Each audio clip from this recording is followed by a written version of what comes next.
पाकिस्तान में 27वीं तरमीम का मसवदा लीक हो गया है। जी हाँ, उससे ज़रा पहले जो पाकिस्तान के वफाकी वजीर हैं फार्म 47 के आज़म नज़ीर तारड़, वो मतीउल्लाह जान से तकरीबन दस्तो गिरेबान थे और ये बताने से इनकार कर रहे थे कि जो आर्टिकल 243 है उसमें क्या तब्दीलियां करने जा रहे हैं।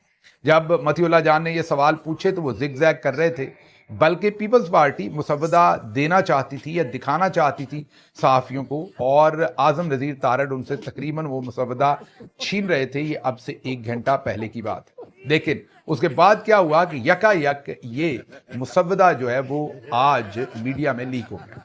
लीक होने से ज़रा पहले ये भी पता चला कि आपके और हमारे फॉर्म 47 के वज़ीर आज़म ने बाकू से, जी हाँ, जहाँ पर वो मसाज करवाने गए हुए हैं, वहाँ से ऑनलाइन बैठकर उन्होंने इस मसवदे को मंजूर कर लिया, या काबीना ने मंजूर कर लिया और काबीना को चेयर किया उन्होंने वहाँ से बैठकर।